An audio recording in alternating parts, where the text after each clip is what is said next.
Gruß, a gut Jomtev, Lomer on Heibem, der Folgendicker, Limit in jiddischen Alefbeis. Борух Хабо. Начинаем наш следующий урок по Алефбейс, по алфавиту идиш. Продолжаем по букварю, вот этому, украинскому, для украинской школы. Вот. Осиос хей, вов, дифтонг ой, ун ос цвейвовен. Значит, буквы хей, вов, дифтонг ой и двойная вов. Значит, разбираемся пошагово в вопросах алфавита.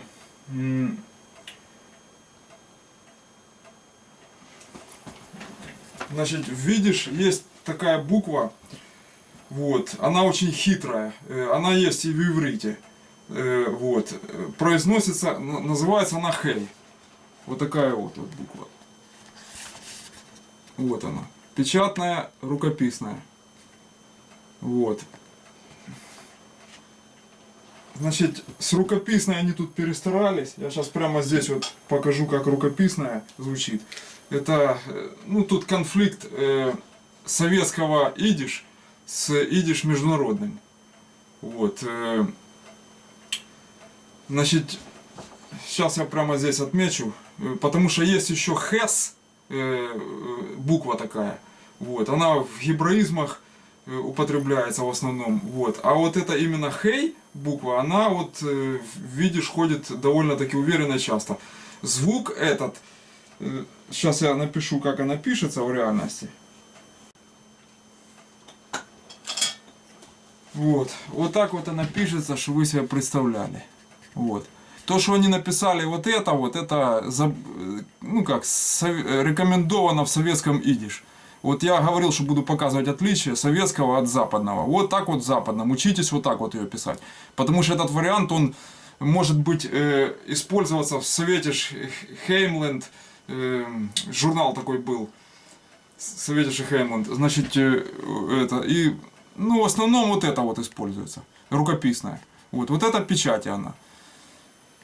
То есть это у нас получается хей. И она имеет в себе два звука, букву гимл и хоф. Ну, с хофом вы еще не знакомы, вот, это попозже будет, а гимл вы уже знаете. Значит, и вот синтез, сочетания двух этих букв, например, дают вот такой вот звук, как хей.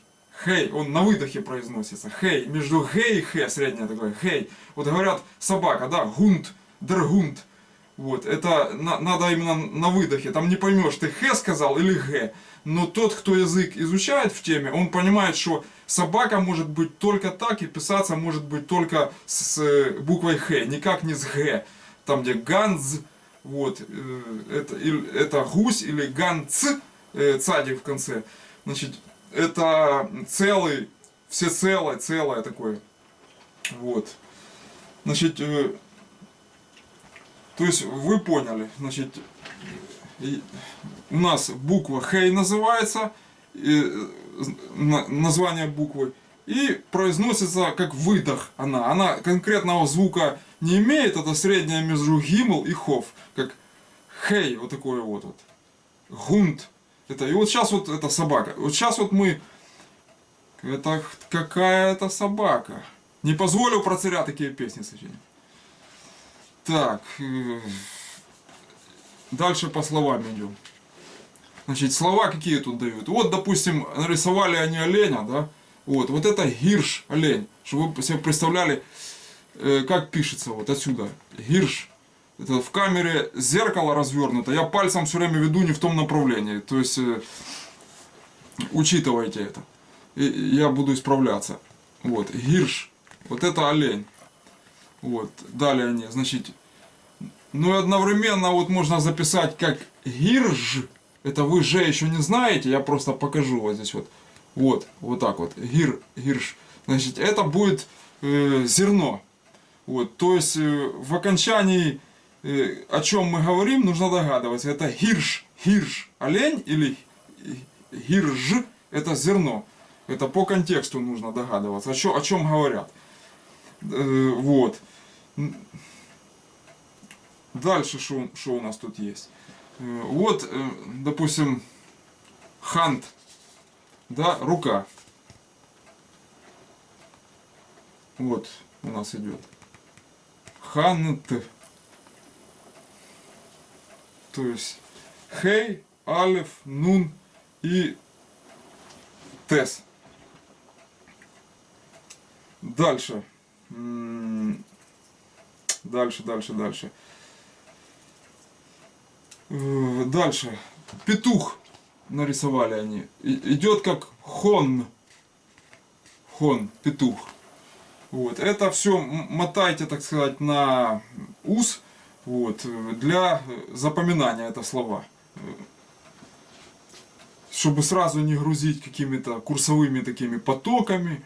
Выучить от сих до сих приеду, проверю, не выучите, там все повыкалываю, порву, короче.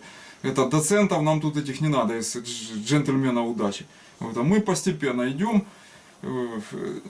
Важно правильно вникнуть в язык. Вот в чем дело.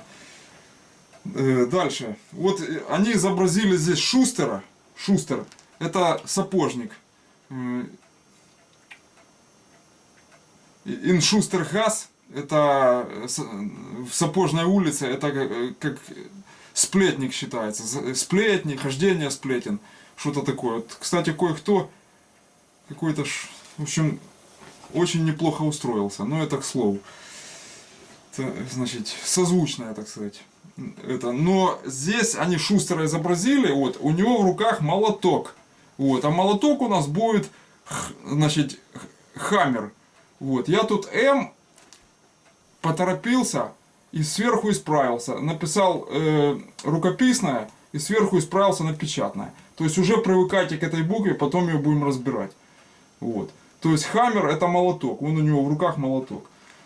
Значит, если бы это был, допустим, ребенок, он бы долго думал, почему сапожник не Шустер, это, допустим, там шин, да, буква, звук ша. Вот, а почему его вклеили? Нельзя было, что ли, молоток отдельно изобразить?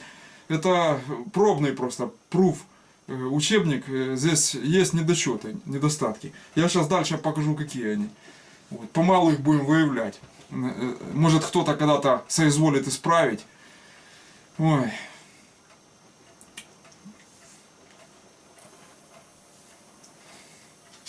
Так, значит, с хей понятно. Дальше. У нас тут есть еще такие слова, как вот, допустим, изображен на фоне сапожника дом. Вот. Дом будет штуб. Вот. Но опять же, это шин, буква, звук ша. Есть еще дом как хойз. Вот. Ну, хойф это двор, получается. Вот. То есть, вот такое вот слово, это у нас хойс. Это дом. Дом, вот он. Хойс, это дом. Вот. Ну, воин, это проживать, получается. Воин. Но мы еще не дошли до этого. Это дифтонги, буквы в следующем будут. Дальше. Петух хон, рука хант, олень гирш. Гирш, вот так надо произнести. И дальше хаммер, молоток. Все, больше здесь в этой букве слова они не дают. Ну и ладно. Идем дальше. Следующая у нас буква ВОВ. Звук У. Вот она.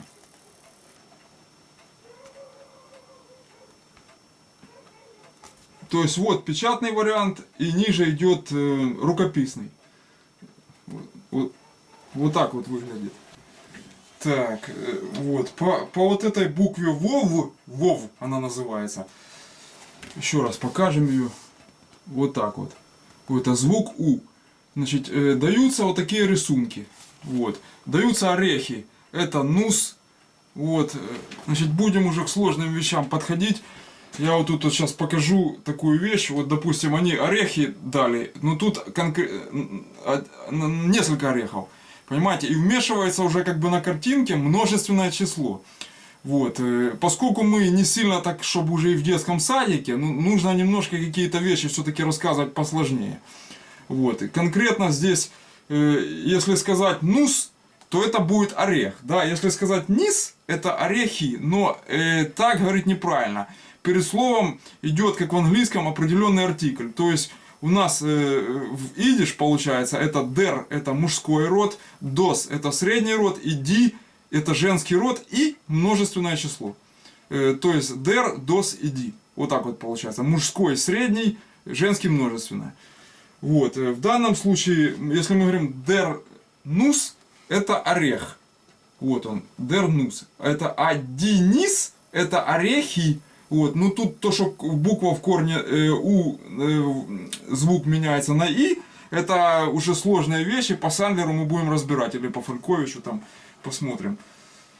Вот. Главное, вы уже получили какое-то понятие об определенных артиклях. Есть неопределенный, он как алеф значится. Он ставится перед существительными только единственного числа. То есть асод, допустим, это сад, там гунд это собака, допустим, там кац это кошка. Вот.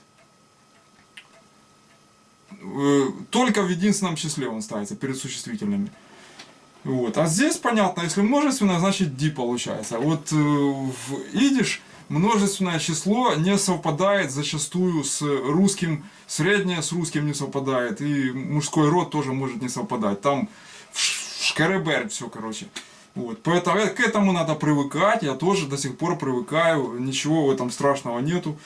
Вот. Это сразу надо искать в этом какую-то проверку делать, как бы с точки зрения нашего менталитета нашего. Вот. Уже знать, что тут может быть подлянка. То есть не совпадать может, допустим, наш род с их слово в их роде. Перевод на идиш получается, и он может быть не мужского рода, а женского. Вот допустим, солнце, допустим, дизун. Видите? Вот дизун это как бы и множественное число означает, но одновременно, если мы скажем дерзун, это будет сын. Понимаете? А дизун это она, ди это она, солнце, она, солнце, вот так вот. То есть солнце у нас оно, а у них она. Это вот об этом я сейчас говорю. Вот. Дальше. Дальше, что у нас здесь? То есть по солнцу поняли, дизун. То есть женский род она. Вот. Дальше у нас тут изображена вот, школа, шул. Дальше у нас значит, изображена тетя, допустим, муме, да? Муме, это тетя. Вот. Казалось бы, это мог бы быть бильд, вот, или шпигель, это картина, или билд, или зеркало. Вот. Но в данном случае я должен был догадаться, что это мумы. Вот. Как об этом дети, я не знаю, как бы они. Ну, это от учителя, наверное, зависит. Просто если бы я делал пробный учебник, я бы это все учел и не дал бы им просто сделать тут многих всяких недоработок, недоразумений, которые вот они сделали здесь. Вот. Это все можно было сделать гораздо качественнее, гораздо. И понятнее для первоклассников. Дальше. Корова. Ку. Вот. Значит, это у нас куф. Забегая вперед, сразу фиксируйте эту букву. Вот она. Куф. Значит, она там особо не отличается, что прописью, что печатная. Значит, ее легко запомнить. Куф и все. Вот. То есть ку это корова. Дальше мумы это тетя. Значит, дальше шулкинд это школьник. Вот. Шулкинд. Школьник. Дальше. И вот гунд собака. В конце тав. Вот это. Тест. Я тав. Тест. Перемешивается у меня. Вот. Такие здесь слова. То есть собака вы видели, вот она, значит, соответственно, так, значит, с этим понятно. Идем дальше. Значит, дальше у нас дифтонг ой. Значит, дифтонг эй вы знаете.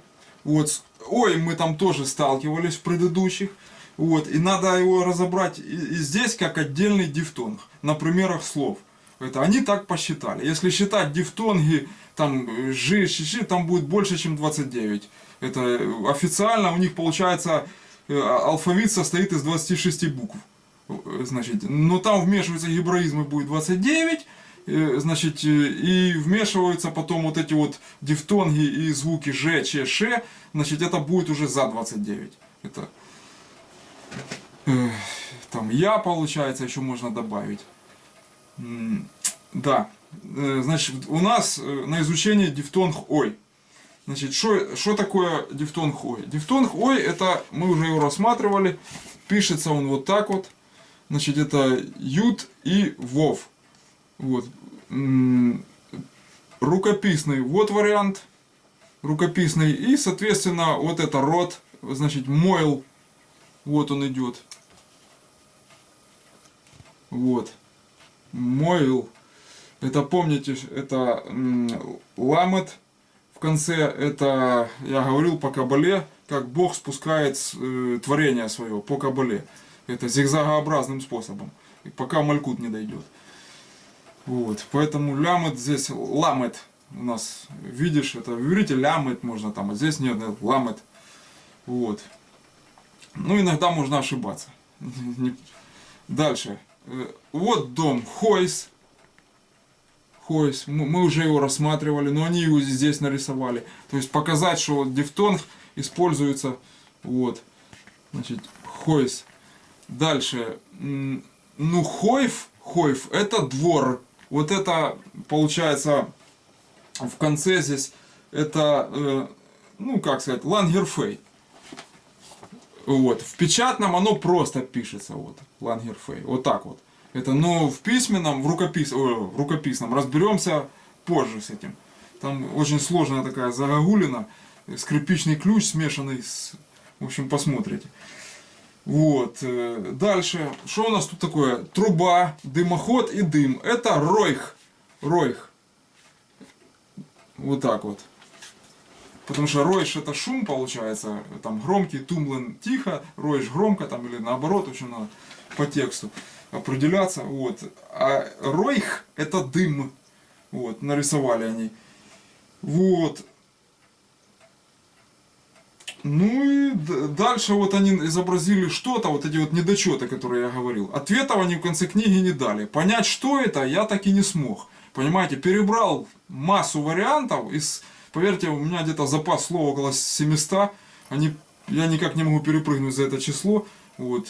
Постоянно я что-то новое учу и какую-то часть забываю. Вот.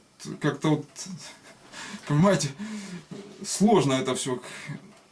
Да, и я не смог в этом запасе слов отобрать, что они тут имели в виду, понять. Но я выкрутился по-другому. Слово на изучение здесь будет Einwohner. Это Einwohner, это вот, кстати, двухдифтонговое слово. Ein, дифтонг I, который мы еще не учили, но я вам забегаю вперед его скажу. Это и Wohner. Это значит будет жители или житель в идиш. Бывают случаи довольно-таки часто, когда множественное число совпадает с единственным. Тогда пишут мерцол, МЦ в словаре. Сейчас напишу где-то здесь.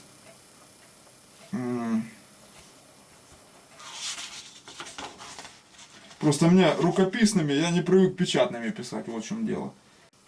Вот в словаре пишут вот так вот, что вы себе представляли. Если словарь в руки возьмете когда-нибудь, желательно, чтобы вы его уже в руках держали. Вот. То есть это мерцол, это множественное число и знак равенства. То есть будет точно такое же слово, без окончаний, без каких-то изменений корней, гласных в корнях. Значит, будет оно равняется единственному, равняется множественному. Эйнсол как мерцолу равняется. Вот. Так вот, Einwohner это житель и будет одновременно и жители. Вот так вот. Значит, то же самое биргер. Это просто сюда пришлось. Вот оно. Биргер. Значит, это гражданин и тоже будет как переводиться как граждане. Вот так вот. С этим понятно. Значит, мойл рот, ройх дым, хойс дом, хойф двор. Значит, и айнвойнер это жители, житель. Вот так вот. Дальше. Следующая буква у нас цвейвовен. Звук В. Цвейвовен это двойное вов. Значит, получается, вот это вот печатная. Это очень важная буква, она часто используется. Вот это рукописная вот. Значит, вариант. Ничего здесь, все правильно, все совпадает. И в советиш идише, значит, и в западном. Что тут еще? Вот, допустим, дали они вуршт, колбасу. Есть кончита вурст, вот, а это вуршт, колбаса. Вуршт, колбаса.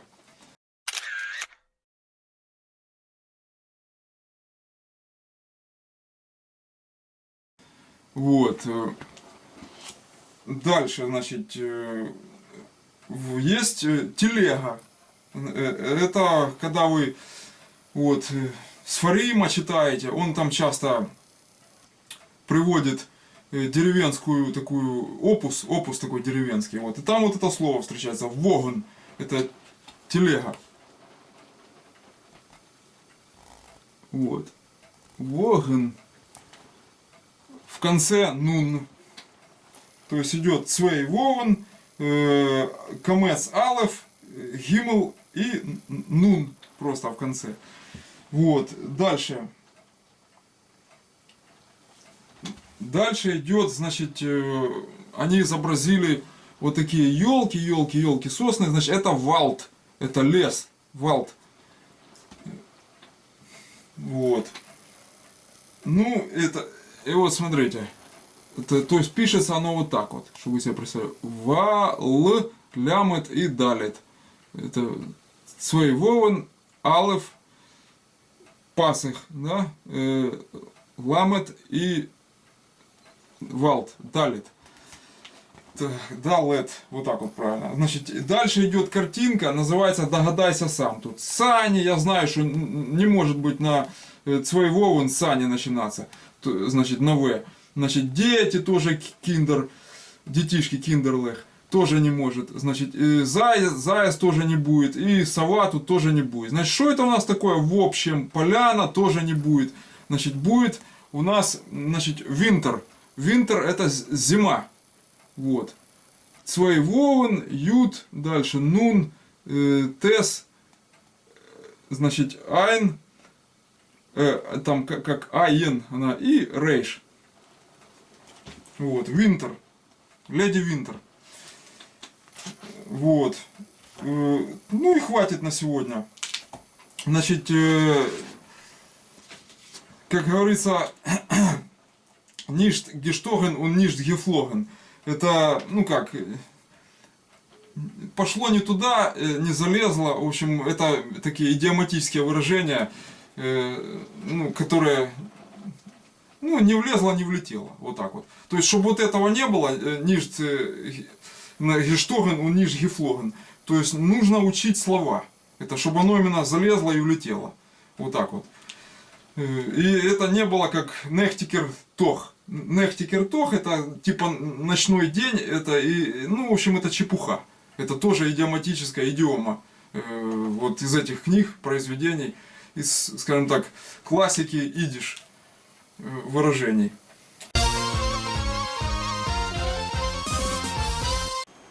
Значит, что можно здесь сказать или добавить?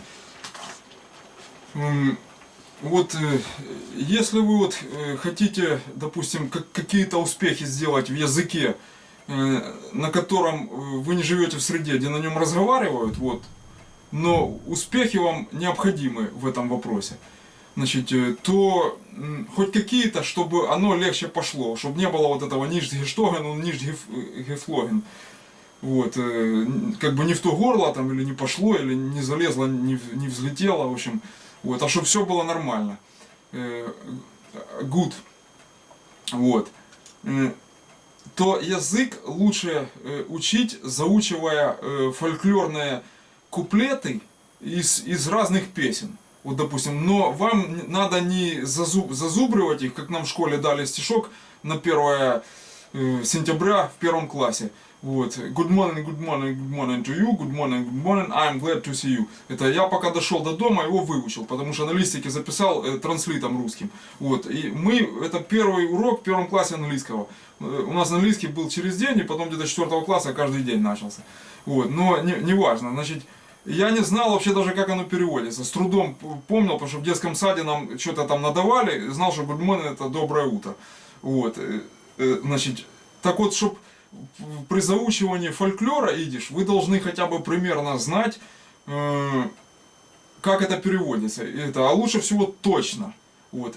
Пусть это будет, не надо замахиваться там на целую песню там, или что. Куплет заучите, начните с малого. 4 строчки. Вот. И все. Но чтобы вы знали перевод, и оно у вас во рту крутилось. Как вот этот стишок, допустим. И уже у вас язык и ментал будет формировать, язык будет прописываться в нейроны. Понимаете, внутрь вас. То есть я вам сейчас вот секрет такой продал. Если вы не находитесь в среде, где на нем разговаривают, как с помощью фольклора это сделать? Более или менее прописать его вовнутрь себя. Вот так вот. Ну, естественно, желание. Без желания у вас ничего не получится. Вот, допустим, куплет, вот продолжение песни «Черебим», вот как он правильно должен был бы звучать, в противовес тому, что мне дали отредактировать, но потом, скорее всего, поправки мои были удалены, потому что меня там просто вышвырнули. Но это в негатив, я хочу позитива. Это 2 куплет песни «Черебим, черебом». Амол из unser Revenue, gegangen unterwegen, amit amol hebt on zupluchen sich und gießen in Regen. Schreit der Rebbe zu der Chmare, herauf gießen Wasser, seinen alle Hasidim trinken in Reus, nor der Rebbe из Reus анасер. Вот, то есть вот так вот надо это произносить. Там что-то, как даже под синагогную молитву там идет. Вот, когда касается хасидов. Вот, как это переводится? Примерно. Значит, Амол из unser Revenue, gegangen unterwegen. Это получается, как-то наш раввинчик шел по дороге. Амит Амол hebt он цуплюхен und gießen in Regen. Амит Амол это вдруг, hebt он, начался, вот, вдруг вот начался, цуплюхен, это плескание, он гисен in Regen, и полил дождь. Гисен это лить, вот, а Реген это дождь. Не путать с Рейганом, Рональдом. Вот, Реген, можно Реген сказать, оно как Эй произносится, но Реген лучше. Вот, если лингвистически правильно. Вот, дальше. Шрайт дер Ребе цудерхмаре херов гисен вассер. Это Шрайт, кричит, это дер Ребе, вот дер опять, видите, дер Ребе, я говорил, определенный артикль, дер. Шрайт дер Ребе цудерхмаре. Кричит раввин к туче, херов гисен вассер. Хорош, слышка, хорош лить дождь. Вот что-то так вот. Воду. Херов гисен вассер. Хорош лить воду. Вот, это восклицательный знак идет, как повелительное наклонение. Вот, дальше. Зайнен алла хасидим тринкин на ройс. Это получается остались наши хасиды, все аллы, все хасиды вышли сухими, тринкина на ройс. Вот, полностью ройс. Значит, нор дер Ребе из Ройс, анасер, это нор, но, значит, только нор, блойс можно еще, это я запутался, это, в общем, потому что там блойс бывает, то есть нор дер Ребе, только, значит, дер Ребе, раввин из Ройс, а насер это полностью мокрый. Насер. Нас это мокро, а это анасер это мокрый. Это прилагательное уже от слова мокро. Вот, получается, насер, мокрый, да. Мужского рода. Но это я вперед все время забегаю, потому что по окончанию там смотреть надо. Вот. То есть куплет этот, вот, если правильно его рассматривать, примерно будет вот так вот. Не примерно, а точно, я сейчас сказал. Там некоторые вот вставляют еще Цуплюхин Зих, после этого идет, а потом Унгисен и Рейген. Вот. Можно Цуплюхин просто сказать. Вот. Там оно непонятно, там оно плюхнуло или плюхнулося, там, в общем, это фольклор уже идет. Тут не цепляться смысла нету. Вот так вот. Такие моменты уже, что казалось бы. Вот. Ну и давайте, значит, Limit Geendigt, Danken for Aufmerksam. Bleib gesund. Что я сказал? Значит, урок окончен. Значит, спасибо за внимание. Будьте здоровы. Bleib gesund. Значит, еще можно сказать, допустим, Seid gesund, unglücklich. Это вам всего хорошего и счастливого. Это будьте здоровы и счастливы. Вот так вот. Seid gesund, unglücklich. Вот так. Все, Гендикт. Делайте домашнее задание в плане изучения алфавита и слов. Конкретно нужно изучать слова и набрасывать их на язык. Вот что-то строгаете морковку на кухне, на терку трете и повторяйте слова, которые вы должны выучить. Не можете куплет в песне заучить, для вас это сложно, там словарь нужен, перевод, что-то не хватает, у вас нету. То слова, которые я даю, надо, чтобы они на языке крутились, чтобы вы уже язык привыкал к прононсу, к произношению, вот, чтобы он уже прописывался в нейросеть вашу. Вот так вот. Все. Limit Geendigt. Als.